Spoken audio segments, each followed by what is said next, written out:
한 해 동안에도 여러분들의 가정과 또 하시는 모든 일에 큰 하나님의 이끄심과 또 형통케 하시는 역사가 있게 되기를 축원하겠습니다.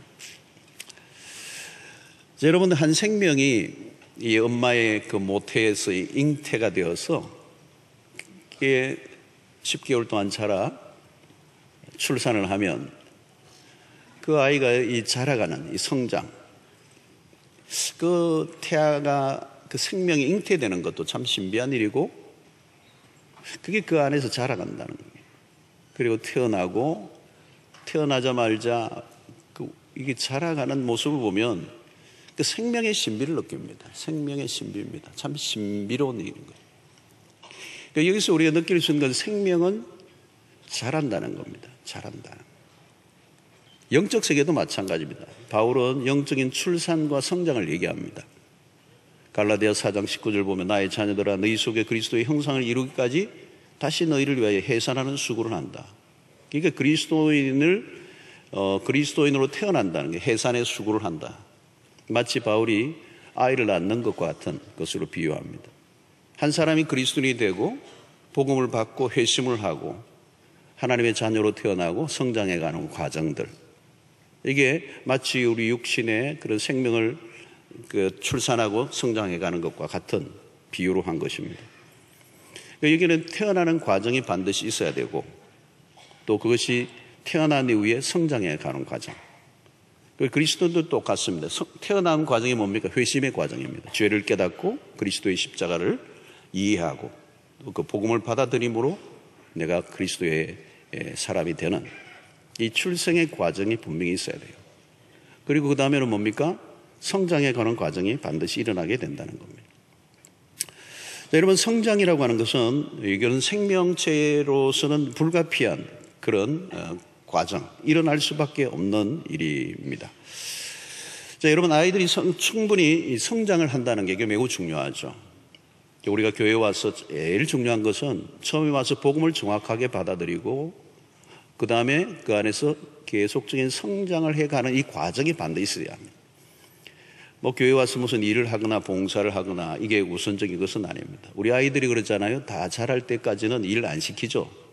한 10살쯤 됐으니까 이제 그만큼 됐으니까 일해라, 돈 벌어오라 이러지 않죠. 그 아이들이 충분히 자라야 또 사회인이 되고 세상에서 자기의 역할을 감당할 수 있을 때까지 기다리잖아요. 왜냐하면 성장이 먼저라는 거예요. 여러분, 오늘 우리 그리스도인의 삶도 마찬가지입니다. 영적 성장이 먼저 일어나야 된다. 이 연초에 이제 첫 주를 맞았습니다. 정상적인 그리스도인은 우리 안에 뭐가 있느냐 하면 성장하고 싶은 욕구가 있어요. 하나님을 더 많이 알기를 원하고 신앙의 생애가 더 깊어지기를 원하고 내가 영적으로 좀 자라고 싶다라고 하는 이 어떤 갈망이 우리 안에 일어납니다. 이 생명의 의지를, 여러분, 그 모든 생명체 안에는 그 생명의 의지가 있어요. 식물도 그렇고 씨를 뿌리면 거기서 나는 그 안에 생명의 의지, 성장해 하고자 하는 그 의지를 하나님이 심어주셨거든요. 우리 그리스도인들도 마찬가지입니다. 현재의 상태에 만족하지 않고 더 성장하고 싶다. 그냥 만족하고 이 정도면 됐다가 아니고 끊임없이 성장하고 싶은 욕구가 우리 안에 있는데 그것은 누가 심어줬느냐면 하나님이 우리의 마음속에 심어준 마음이라고 할 수 있습니다. 자, 여러분, 이 연초에 우리의 영혼이 소원하고 있는 게 뭔지를 잘 들여다볼 필요가 있습니다. 이 영혼이 가는 대로 우리의 삶이 따라가거든요. 그러니까 내 영혼이 뭘 갈망하고 있는가? 갈망하는 것이 곧 인생입니다. 돈을 많이 갈망하면 그리로 가겠죠. 돈을 벌든지 안 벌든지 모르지만 그 갈망이 그 있는 대로 내가 가는 것입니다. 그럼 우리의 영혼의 안에 무엇이 있는지, 무엇을 갈망하고 있는지, 우리의 영혼의 상태가 어떤 것인지, 결국은 우리가 영적 성장이라고 하는 얘기를 할 때 그 성장이라고 하는 것은 영혼의 성장을 말합니다. 우리 이제 20살 정도면 육체는 다 자라잖아요. 그러나 우리의 영혼은 그러지 않다는 겁니다. 영혼은 죽을 때까지 계속 자라갈 수가 있습니다. 또 안 자랄 수도 있고 멈출 수도 있지만 우리의 영혼은 노력하고 갈망하고 하나님의 은혜를 주시면 끊임없이 성장해 가야 되고 성장할 수 있다는 거예요. 그래서 영적 성장이라고 하는 것은 교회를 다니다가 한 몇 년 정도면 멈추는 것이 아니고 일평생의 작업이라는 거예요. 그래서 영혼의 성장은 멈추면 안 된다는 거예요. 여러분, 우리의 삶이 무너지는 이유들이 뭐냐면 자세히 들여다보면 무슨 사건과 문제도 일어나지만 우리의 인생이 힘들고 고통하는 이유는 영혼이 성장하지 않았을 때 오는 것입니다. 성장하면 그런 문제나 어려움들을 넉넉히 이기고도 남을 수 있는데 영혼이 성장하지 않은 것. 몸은 자랐는데 영혼이 자라지 않으면 삶이 힘들다는 것. 여러분, 우리의 육체라고 하는 것은 그냥 풀과 같은 것입니다. 그래서 바울도 우리의 그 사람은 다 쇠퇴해 가지만, 후패해 가지만 우리의 속 사람은 날로 새로워져 간다. 내 육체는 나이가 들면 어쩔 수 없이 병이 들지만 우리의 영혼은 더 맑고 더 깨끗하고 더 고결하고 더 성숙하고 더 깊어질 수 있다는 것. 여러분, 이 영혼의 힘이 있어야 인생을 다르게 삽니다.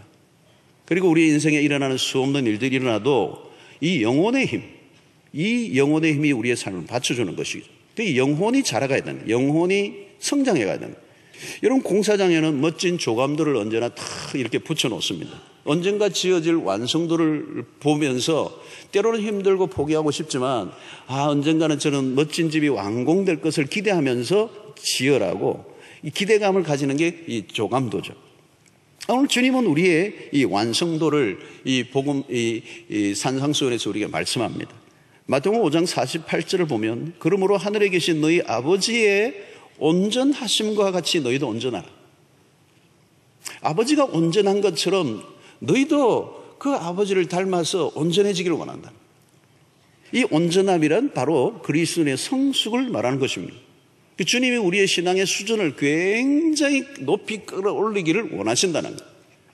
에베소 4장 13절도 마찬가지로 우리가 다 하나님의 아들을 믿는 것과 아는 일에 하나가 되어 그 다음에 뭐예요? 온전한 사람을 이루어 그리스도의 장성한 분량에 충만한 데까지 이르리니, 여기 그리스도의 장성한 분량에 충만한 데까지 이른다 이 말도 그 앞에 말과 비슷해요. 그리스도를 닮아가는, 그리스도로 꽉 찬, 그리스도가 그냥 표현되고 내 삶을 통하여 표출되는 그런 삶을 말하는 거죠. 에베소 4장 15절도 그렇습니다. 오직 사랑 안에서 참된 것을 하여 범사에 그에게까지 자랄지라. 그는 머리니 곧 그리스도라. 이러면 어디까지 자라가야 한다고 말하는 겁니까? 교회를 열심히 다니라 이게 아니에요. 우리가 가져야 될 신앙의 목표는 그리스도를 닮아가야 되는데 어디까지? 그에게까지. 기준이 굉장히 높습니다. 여러분, 우리가 하나님을, 이 주님을 따라가는 삶을 살고 그 그리스도를 닮아가는 그 성장이 그리스도를 닮아가는 것으로 가면요, 그리스도를 따라가면 정말 부족함이 없는 기가 막힌 삶으로 우리를 인도해 줬어요. 왜냐하면 창세기, 제가 이제 다음 주일부터 이제 창세기 1장을 시작할 텐데요, 하나님이 인간을 본래 계획하셨던 그 의도하셨던 인간의 모습은 인간의 설계도면은 기가 막힌 것입니다. 하나님이 탁월하신 분이기 때문에 하나님이 디자인하신 인간도 기가 막힌 인간, 그리고 그렇게 닮아갈 때 우리의 인생이 얼마나 복되고 멋있는가 하는 것을 우리가 생각하고 주님이 지금 우리에게 그 길로 오라는 거. 자, 여러분, 에베소서 2장 10절에 있는 말씀 우리가 잘 알죠. 우리는 그가 만드신 바라. 이 대목이 중요해요. 우리는 그가 만드신 바라. 누가 만들었다고요? 하나님이 만들었어요. 레오나르도 다빈치가 만든 이 작품들 걸작이라고, 이 대가들이 만든 작품을 우리는 걸작이라고 그래요. 걸작이라고 그러죠. 그러니까 우리는 레오나르도 다빈치 정도가 아니죠. 무슨 세상에 어떤 장인이 만든 정도가 아니고 그냥 상품으로 막 찍어낸 게 아니고 하나님이 만드신 작품이에요. 우리는 그가 만드신 바라. 여러분, 여기 그가 만드셨다라고 하는 이 표현은 뭐냐면 하나님이 만드신 걸작품이라는 걸작품. 여기 포이에마라고 하는 단어를 쓰는데 포이에마라고 하는 거예요. 마스터피스, 영어로 마스터피스, 걸작품이라는 걸작품. 여러분, 우리가 하나님이 지금 온전함 단계로 나아가는 이 목표, 우리의 영적 성장의 목표가 어디냐? 그 온전함 가운데로 나가는데 그것은 원래 하나님이 의도하셨던 그 인간의 모습으로 그 걸작품의 상태로 돌아가는 거예요. 그런데 이게 죄로 인하여 다 깨어지고 망가지고 훼손되어 있단 말이죠. 그것을 복구하는 작업, 회복시키는 작업, 그게 영적인 성장의 과정에서 우리가 가져야 될 목표라는 목표. 이 한 해 동안 여러분 걸작품으로 회복되는 은혜가 있게 되기를 축원합니다. 결국은 원형이 깨어진 겁니다. 죄의 속성이면 우리의 원형이 죄로 인하여 깨어졌다는 거예요. 그러니까 실패의 삶을 살 수밖에 없게 만드는 힘이 내 안에서 작동하고 있다는 거예요. 여러분, 죄가 작동하면 자기 본능에 충실하게 됩니다. 자기의 본능대로 살면 죄의 지배 아래에 있는 것이고, 죄가 지배하는 인생이 어떻게 행복할 수가 있겠으며 관계가 제대로 풀릴 수가 있겠어요. 여러분, 집이 지어져 가야 되는, 집이 지어져 간다. 오늘 그래서 본문에서 주님은 모래 위에 지은 집과 반석 위에 지은 집을 비유하면서 모래 위에 지은 집의 특징이 뭐냐? 오늘 본문 보시면 계속 무너지는 거예요. 본문을 자세히 보세요. 모래 위에 지은 집은요, 바람이 불면 무너지고, 창수가 나면 무너지고, 풍랑이 일면 무너지고, 다 언제나 무너지는 거예요. 그게 뭐 풍랑이나 창수 이런 게 뭡니까? 파도가 이런 게 바람이 뭡니까? 그것은 결국은 우리의 삶에 어떤 문제가 생기면 그냥 무너진다는 거예요. 왜요? 기초가 없기 때문에. 근본적으로 잘못되어 있기 때문에. 근본적으로 뒤틀려 있기 때문에. 그래서 날마다 무너지는 거예요. 그 집을 바라보면 무슨 생각이 듭니까? 한마디로 불안정해 보인다는 거예요. 여러분, 성장이 되지 않은 상태의 특징이 뭐냐면 불안해요. 우리 아이들을 보면 늘 불안하죠. 사춘기 아이를 보면 평안하다 그런 분 계세요? 매일 무슨 일이 터질지 모르는 거예요. 별말 아닌데도 막 숟가락 던져버리고, 괜히 문 차고 나가고, 경찰서인데 이러면 막 간이 떨어지고, 불안정한 거예요. 감정도 불안정하고, 삶도 불안정하고, 생각도 불안정하고, 그러니까 불안한 거예요. 불안한 거. 여러분, 에베소 4장 14절 보십시오. 이는 우리가 이제부터 어린아이가 되지 아니하여 사람의 속임수와 간사한 유혹에 빠져 온갖 교훈의 풍조에 밀려 요동하지 않게 하려 함이라. 요동하지 않게 하려 함이라. 여러분, 성인이 됐다는 말은 딴 거 아닙니다. 안정감입니다. 성숙했다는 그 말은 뭐냐면 안정감을 주는 겁니다. 여러분, 이 세상은 날마다 문제가 오잖아요. 파도가 없는 날이 파도에 어디 있습니까? 인생은 이 항해와 같은데, 파도가 없는 날이 어디 있습니까? 바다에. 그런데 중요한 것은 안전함, 견고함. 여러분, 우리의 신앙이 진짜인지 가짜인지 평소에는 모릅니다. 반석 위에 집을 지은 집인가 아닌가, 그것은 문제가 터졌을 때 아는 거지 않습니까? 그런데 오늘 반석 위에 지은 집은 아무리 그런 일들이 일어나도 요동치 않는다, 흔들리지 않는다, 무너지지 않는다. 자, 그러면 어떻게 해야 되느냐? 그 오늘 24절 우리가 잘 아는 말씀이에요. 한번 보십시다. 그러므로 누구든지 나의 이 말을 듣고 행하는 자는 그 집을 반석 위에 지은 지혜로운 사람 같으리니. 자, 오늘 이 구절에서 우리 한 해 동안 우리가 살아야 될 굉장히 중요한 표지가 이겁니다.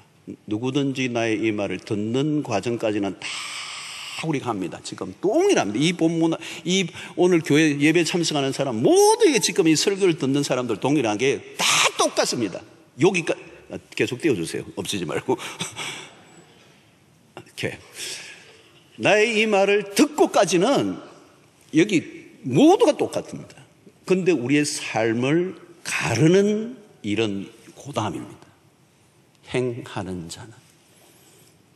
자, 오늘 이제 우리 인생의 결판이 여기서 납니다. 듣는 것까지는 다 합니다. 차이가 없습니다. 그런데 우리의 인생을 결정하는 것은 행하는 겁니다. 그러니까 반석 위에 집을 짓는 사람은 누구냐?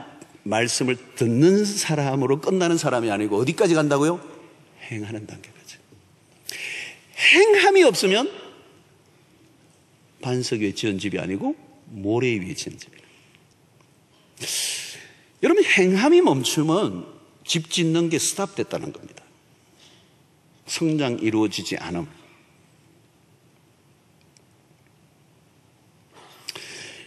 여러분, 성장이 되지 않는다는 사실이 얼마나 무서운가 하면, 성장이 되지 않으면 그 상태로 끝나는 게 아니고 멈춰 있는 게 아니고 죄의 지배 아래에 있습니다. 죄의 힘. 우리가 중력의 법칙을 봤잖아요. 이 중력의 법칙이 있습니다. 떨어지는 힘이 있어요. 그걸 극복하려면 에너지를 써야 되잖아요. 마찬가지. 영적으로도 마찬가지. 자, 그래서 오늘 우리는 이 삶의 초점을 어디에 두어야 되는가? 특별히 우리 한국교회는 이 열심히 특심이죠. 근데 세월이 흐르면서 그 세월에 걸맞는 성숙을 가져오지 못했던 게 오늘 우리의 현실인 건 사실이지 않습니까? 오늘 우리는 이 말을 듣고 행하는 자는 그 집을 반석 위에 지은 지혜로운 사람 같다.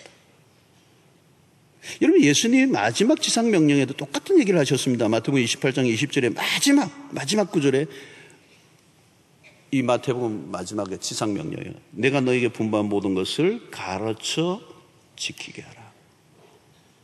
가르쳐 지키게 하는 거. 이미 아는 것으로 충분한 게 많거든요. 너무 많이 알고 있는. 여러분, 행동으로 옮겨지지 않은 알미란 다른 사람을 판단하는 도구로 쓰여지기가 쉬워요.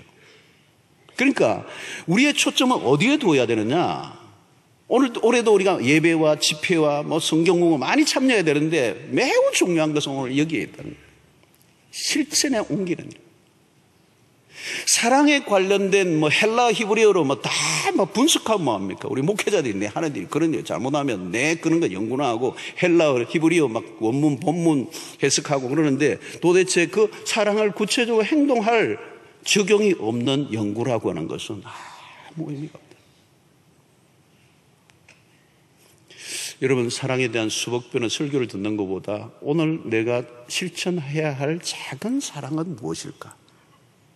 누구에게, 어떻게, 얼마나. 그러니까 어떤 설교를 듣든지 그 설교 속에 오늘 나에게 주시는 말씀이 무엇이며 그 말씀에 내가 무엇을 순종해야 될 것인가를 찾아내지 못하는 우리의 모든 말씀의 과정은 모래 위에 짓는 것 같다. 뻔히 알지만 그 의지가 말씀에 굴복하는 훈련이 안 되면 실패는 반복되는 것이고 성자가 멀어져요. 바울은 로마서 7장 19절에 내가 원하는 바 선은 행치 않고 도리어 원하지 않는 바 악을 행하는도다. 오호라 나는 공고한 사람이다. 이 사망의 몸에서 누가 나를 건져낼 것인가? 갈등하는 모습. 결국은 이건 뭡니까? 성숙에 이르지 못한 그 의지가 하나님의 말씀에 굴복하고 무릎을 꿇는 이 경험과 훈련이 계속되지 않고 영적으로 성장하지 않고 고뇌와 갈등 속에 살아가고 있는 성장치 못한 그리스도인의 모습을 바울은 로마서 7장에서 가르쳐주는 것입니다. 그러면 우리는 끊임없이 죄의 유혹 앞에 끌려다녀야 되고 내 감정에 사로잡혀야 되고 본능에 충실한 삶을 살아가야 되니까 성장은 멀어진다는 겁니다. 여러분, 이 성장은 무엇보다도 우리의 힘으로 이루어질 수 있는 게 아닙니다. 어떻게 해야 돼요? 성령의 도우심이 전적으로 필요합니다. 갈라디아서 5장 25절에 보니까 만일 우리가 성령으로 살면 또한 성령으로 행할지니 그랬어요. 여러분, 성령, 예수를 믿는 사람이 우리 안에 성령이 와 계십니다. 성령이 우리 안에 계세요. 우리에게 말씀하세요. 우리를 깨우쳐 주세요. 우리를 인도해 주세요. 우리를 감화시키고 감동하시고 생각나게 하시고 우리에게 죄를 책망해 주시는 역사가 일어납니다. 여러분, 성령을 계속적으로 의지하면요, 그게 습관화돼야 돼요. 영적인 습관입니다. 그럼 일상 속에서 하나님이 계속 저에게 말씀하시는 게 있습니다. 떠오르게 하시는 게 있습니다. 생각나게 하는 게 있습니다. 그럼 거기에 반응하셔야 돼요. 죄의 그 습성에 익숙해지지 않고 성령의 인도하심에 습관화되는 그게 내 몸에 익어지면 우리의 삶의 변화가 일어납니다. 어떤 때는 내가 순종하기 어려워도 성령께서 순종하도록 도우십니다. 자, 여러분, 오늘 우리 한 해 동안 이 영적 성장을 위해서 어떤 형태로든 구체적인 노력과 계획과 목표를 세워야 합니다. 아침에 기도할 시간과 말씀 묵상의 시간을 떼어 놓으셔야 돼요. 매일의 신앙. 만약에 매일 하나님의 말씀을 읽고 묵상하고 기도하는 게 없이 주일 한 번만의 예배에 참여하는 것으로 우리의 신앙이 고정화된다면 그것은 종교화적 신자이지 생명력 넘치는 변화와 성장을 경험하는 신자가 될 수는 없어요. 결국은 우리가 성장하려고 하면 매일 매 순간 하나님의 임재 속에 하나님의 음성을 듣는 이 일이 습관화되어져요. 그래서 이 한 해 동안 예배도 매우 중요합니다, 여러분. 온전한 예배를 드리도록, 이번 특세에는 그런 것들을 많이 강조되었습니다만 온전한 예배를 드리도록, 그리고 매일 하나님의 앞에 나아가는 시간을 결단하는 일들. 어찌 주중에 한 번도 기도와 말씀을 읽지도 않고 묵상하지 않는데 그리스도인이라고 말할 수 있는가? 그리고 과연 성장이 일어날 수 있는가? 밥이라는 것도 매일 먹어야 되잖아요. 안 먹다가 한꺼번에 일주일분씩 먹을 수는 없는 거잖아요. 여러분, 건강을 위해서도 계획을 세워야 되는 것처럼 건강 유지를 하려고 하면 분명한 목표와 계획과 실행이 있어야 건강이 되지 생각만으로 되지 않아요. 자, 여러분, 마태복음 마지막에 한 번 더 이 7장 21절에 주님이 굉장히 중요한 말을 하십니다. 이 결론입니다. 나더러 주여 주여 하는 자마다 다 천국에 들어갈 것이 아니요. 무슨 얘기입니다? 다만 하늘에 계신 내 아버지의 뜻대로 행하는 자라야 들어가리라. 여러분, 믿음으로 구원받는다고 하는데 이게 무슨 말인가? 이 구절을 보면 행함이 없다면 구원 얻을 수 없음을 얘기하고 있는 것 같아요. 사실 그렇게 해석하는 신학자들도 부류가 있어요. 그 얘기를 강경파죠. 그리스도의 구원의 복음을 너무 희미하게 가볍게 여기고 행동에 옮기지 않는 그 믿음이 과연 믿음일까? 그리고 그 믿음으로 구원 받을 수 있을까? 그 믿음이 진짜야? 이렇게 묻는 거예요. 주여 주여 하면 다 들어갈 수 있어? 아니라는 거예요. 여러분, 행함을 강조하시는 주님의 말씀을 가볍게 취급하고 넘어가서는 안 돼요. 왜? 이게 구원과도 연결했어요. 성도 여러분, 영적 성장은 옵션이 반드시 그리스도인으로 태어났다면 성장해야만 합니다. 하나님의 강력한 원하심입니다. 뿐만 아니라 이 행함이 있는 성장을 통하여, 믿음을 통하여 우리의 신앙이 성장할 때 찾아오는 변화라고 하는 것은 놀라운 것입니다. 여러분, 영적으로 성장해가서 그에게까지 자라면 그리스도적 삶을 살아갈 때 우리의 삶에 일어나는 변화가 어떤 것일까요? 온전한 회복의 역사가 일어나요. 우리가 영적으로 성장하면 여러분, 우리의 인생에 막혀있는 게 다 뚫리고요, 꼬여있는 게 풀리고요, 문제가 생겨도요 해결할 수 있는 지혜가 생기고요. 여러분, 우리가 영적으로 성장하지 않으면 문제가 생기면 더 꼬이게 만들어요. 못 풀어요. 그런데 지혜가 있죠. 성장한 사람은 그 문제를, 본질을 볼 줄 압니다. 위기 극복할 수 있습니다. 삶의 에너지 넘쳐 흐릅니다. 성장하면 하나님이 주시는 힘이 있어요. 탁월한 삶을 살 수가 있습니다. 승리하는 삶을 살 수 있습니다. 풍성한 삶을 살 수 있습니다. 오늘 여러분, 우리의 인생 가운데 이 영적 성장이라고 하는 것은 그냥 해도 되고 안 해도 되는 문제가 아니라 이 영적으로 성장하지 않으면 우리의 삶이 너무 힘들어요. 여러분, 이 한 해 동안 2019년 다른 목표보다요, 하나님, 내가 영적으로 자라가게 하여 주시옵소서. 그것보다 더 큰 제목은 없어요. 여러분, 난 주님을 닮고 싶습니다. 여러분, 주님을 닮으면 이 감정을 그냥 감정이 회오리 바람 치다 막 그냥 들끓 거가요? 아니죠. 안정되죠. 주님의 마음은 언제나 평안돼요. 여러분, 이 성장은 멈춰 있어서는 안 돼요. 자라가야 돼요. 올 한 해 하나님, 그리스도를 닮아가게 해주십시오. 믿음의 주여 또 온전케 하시는 그리스도를 바라보고 그분을 닮아갈 때 우리의 삶에 찾아오는 그 부요함, 그리고 하나님의 기뻐하심, 그리고 기가 막힌 열매 맺는 삶을 통하여 복된 이 한 해 달려가는 여러분 되시기를 주의 이름으로 축원합니다.